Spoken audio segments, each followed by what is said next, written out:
অনেক ব্যাখ্যা আছে এর মধ্যে।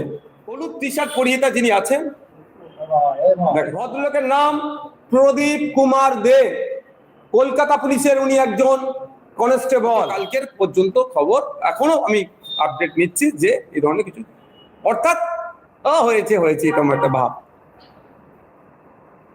তো প্রশ্ন এখানে, তারপরে কিন্তু আমি তো থেমে থাকার ছেলে নয়।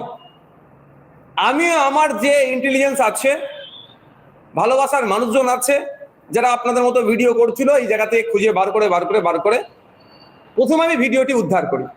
আজকে ভিডিওটি আপনাদের সামনে পরিবেশন করব।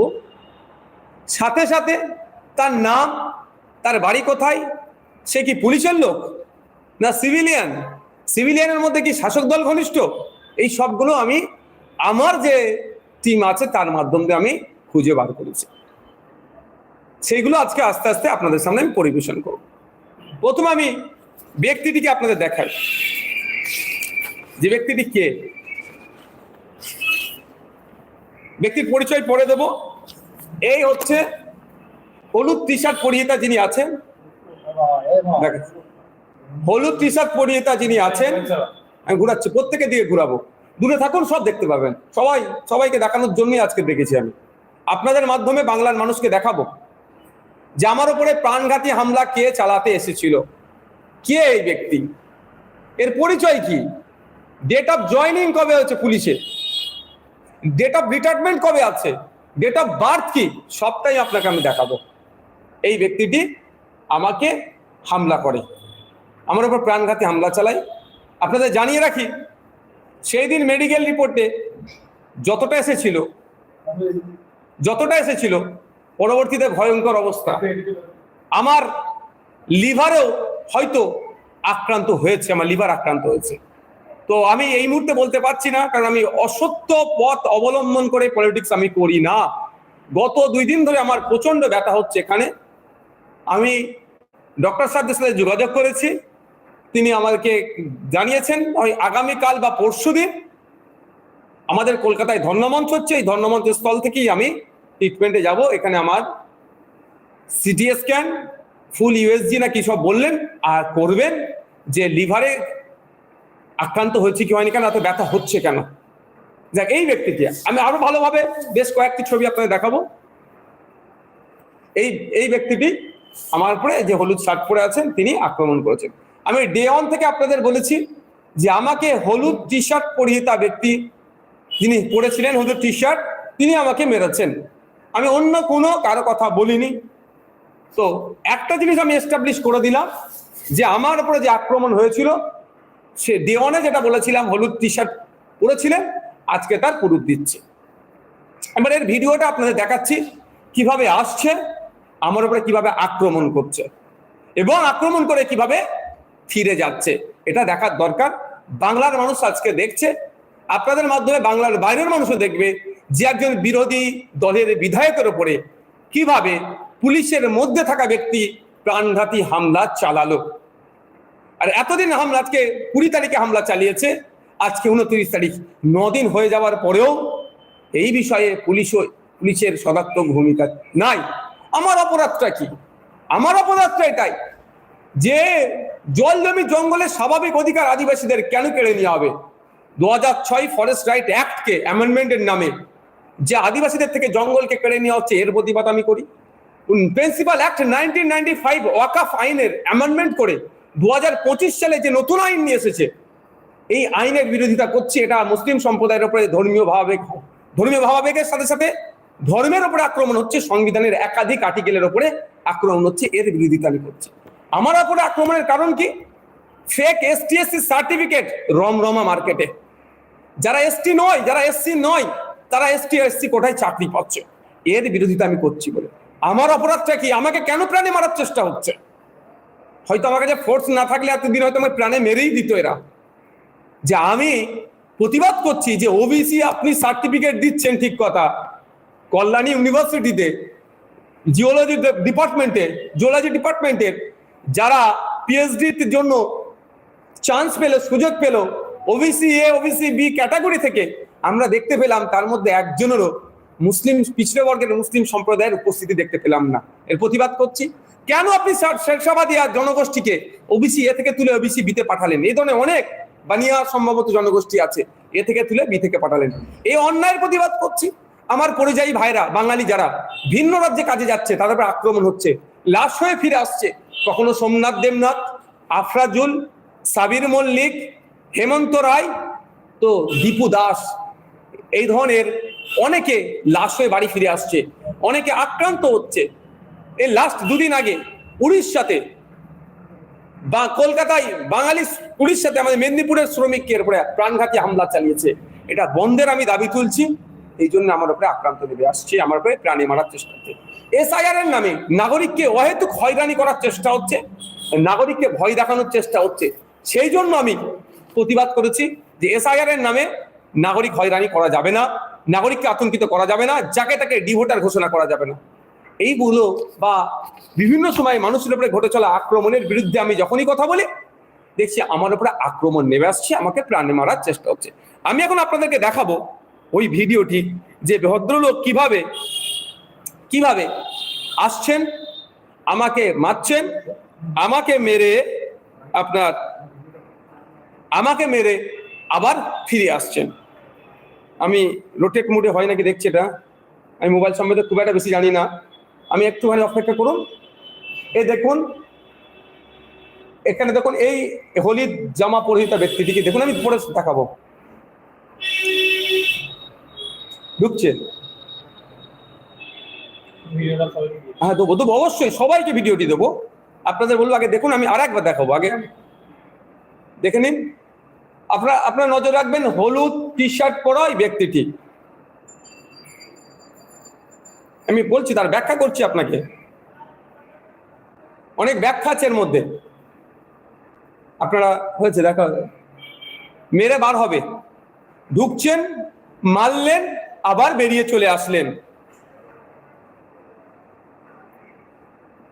ভিডিও সমাপ্ত হয়েছে?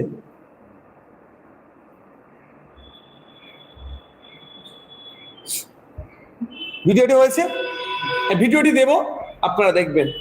এই ভিডিওটির মধ্যে আপনারা 55 সেকেন্ডের ভিডিও আছে না, এখনো বাকি আছে, একটু বাকি আছে, দেখুন, আপনারা দেখুন। সবাই আসছে, সবার আসছে।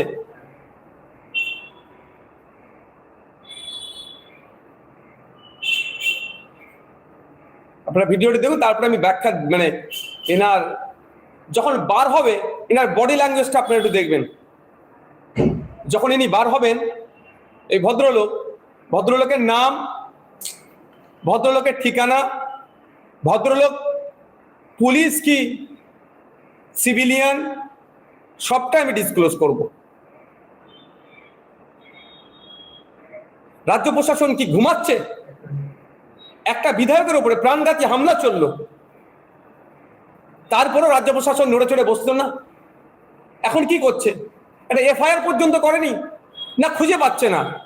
যদি না খুঁজে পাই, আমি খুঁজে দিচ্ছি। এই দেখুন, এই ভিডিওটি আপনাদেরকে দেব। এই ভিডিওটি যখন দেব, আপনারা দেখবেন ডিসি স্যার ওখানে উপস্থিত ছিলেন, সম্ভবত ডিসি 3। এই লোকটি ডিসি স্যারকে ঠেলে দিয়ে আমার উপরে যে আক্রমণ করেছে। আমার সিকিউরিটি ছিল, প্রশ্ন করতে পারেন আপনারা যে তাহলে আপনার সিকিউরিটি কি করছিল? যখন দেখছে যে অশোক স্তম্ভ দিয়া স্টার চিহ্ন ডিসি, তারা এসপি র্যাঙ্কিং তারা অফিসার হয় গ্রামীণ এলাকাতে, শহরে আমরা ডিসি যাকে বলি, বা সিপি র্যাঙ্কে যারা অফিসার হয়, তো যখন ঢুকছে, ডিসি কে যখন ধাক্কা মেরে দিয়ে উনি ঢুকছেন, নিশ্চিতভাবে এরা ভেবেছেন যে সিভিলে থাকলে ওরা হচ্ছে সিপি হতে পারে, বা মানে ওনার থেকেও বড় অফিসার। কারণ সাহস হয় না একটা কনস্টেবলের, একটা ওসির, একটা এসির, যেখানে ডিসি উপস্থিত থাকবে, এসপিরা উপস্থিত থাকবে। এনারা ভেবেছেন ইনার থেকেও বড় অফিসার, সেই জন্য হয়তো ধাক্কা দিয়ে এসে সাহেবের সাথে কিছু বলবেন, ফলে যে আসছিল আটকায়নি। তার প্রমাণ আপনাকে দিচ্ছি, যে আপনার ভিডিওটা যেটা দেবো দেখবেন, রাইট সাইডে ডিসি স্যার দাঁড়িয়েছিলেন, যে ডিসি স্যারকে ধাক্কা মেরে কিভাবে উনি আগিয়ে আসছেন। আমি আপনাদের একটু শুধু দেখিয়ে দিতে চাই।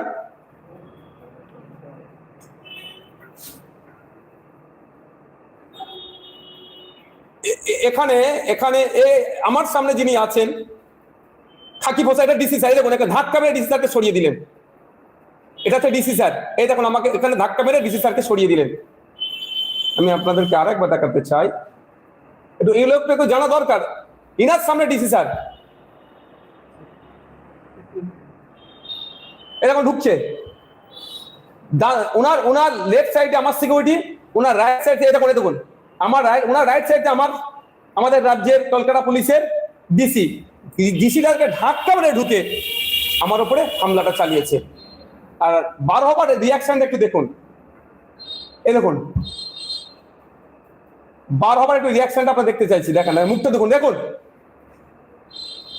ভদ্রলোক কাজ গুটিয়ে কাজ মিটিয়ে, ভদ্রলোক কাজ গুটিয়ে কাজ মিটিয়ে বেরিয়ে আসলেন।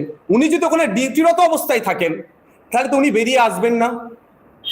উনি যদি ওখানে ডিউটি করেন, গেলেন আমাকে ঘুষি মারতে হবে এই রকমের জায়গাতে, কেউ তো নিশ্চিতভাবে নির্দেশনা দেয়নি। এবার নির্দেশনা দেয়নি কি দিয়েছে, ইনার তৎক্ষণিক রিটার্ন আসাতে একটা সন্দেহ হয়ে যাচ্ছে। উনি যদি ওখানে ডিউটি থাকেন তো আমাকে আটকাবেন, আটকানোর দায়িত্ব ওনার থাকে। তার পরিবর্তে উনি মেরে আমাকে বেরিয়ে চলে আসলেন। এবার আমি ওনার একটু ডিটেলসটা আপনাদেরকে জানাতে চাই, ভদ্রলোকের জানা দরকার। ইনার ফ্যামিলি না কালকে আবার প্রেস কনফারেন্স করে বলে আমার নামে, কারণ এখন তো মহিলাদেরকে দিয়ে প্রেস কনফারেন্স করিয়ে দিচ্ছে। এই ভদ্রলোকের নাম হচ্ছে প্রদীপ কুমার দে। এই ভদ্রলোকের নাম প্রদীপ কুমার দে, কলকাতা পুলিশের উনি একজন কনস্টেবল। উনার ডেট অফ বার্থ একটু জেনে নেওয়া দরকার। 28/1/1971 সালে উনার ভদ্রলোকের জন্ম। উনার গার্জেনের নাম ধীরেন্দ্রনাথ দে। উনার বাড়ি, প্রিন্টটা ছেড়ে গেছে রে বাবা, বলছি বাড়ির ডিটেলসটা বলছি কারা প্রিন্ট করেছে।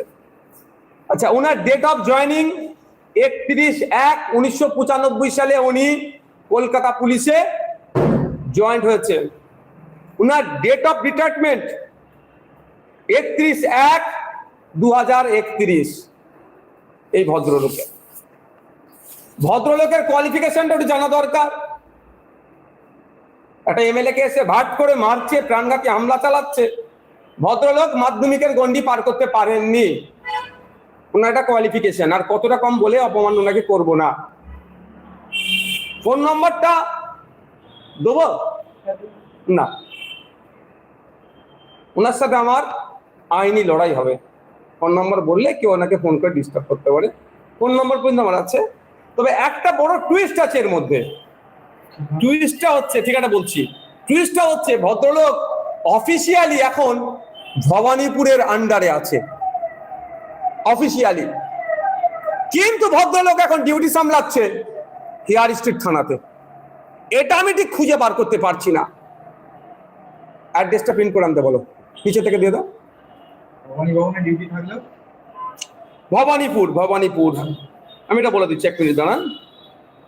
ভবানীপুর পুলিশ, যেটা সাউথ ডিভিশনের মধ্যে পড়ছে, ওখানে ওনার অফিসিয়াল অ্যাপয়েন্টমেন্ট, লেটেস্ট যেটা আমাদের কাছে আপডেট আছে। কিন্তু উনি এখন উনি হেয়ার স্ট্রিটে কাজ করছেন।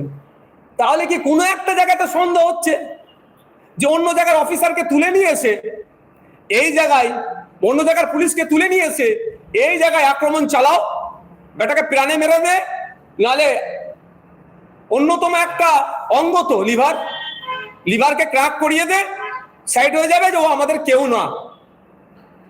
কোথায় ভবানীপুর সাউথ ডিভিশন, কোথায় সেন্ট্রাল ডিভিশন, এখানে খাতায় কলমেও প্রমাণ নেই। তাহলে পুলিশ মন্ত্রী কি করছেন? তার পুলিশ এসে আমাকে প্রাণে মারার সর্বোচ্চ চেষ্টা করলো, 9 দিন হতে চলেছে, কি করছেন? এবার তার অ্যাড্রেসটা আমি বলি, আমি এক্সাক্ট অ্যাড্রেস বলবো না, আবার কেউ তাকে ডিস্টার্ব করতে পারে। আমি ডিস্টার্ব করার পক্ষপাতী নয়, আমি আইনে লড়াই করার পক্ষপাতী। এই ভদ্রলোকের চাকদা থানার আন্ডারের বাড়ি, নদিয়া ডিস্ট্রিক্টের বাড়ি। দুটো বললাম, থানার নাম বললাম যে থানায় বাড়ি, আর কোন জেলাতে বাড়ি। চাকদা থানা নদিয়া জেলাতে। এই আমি ডিটেলস তুলে দিলাম।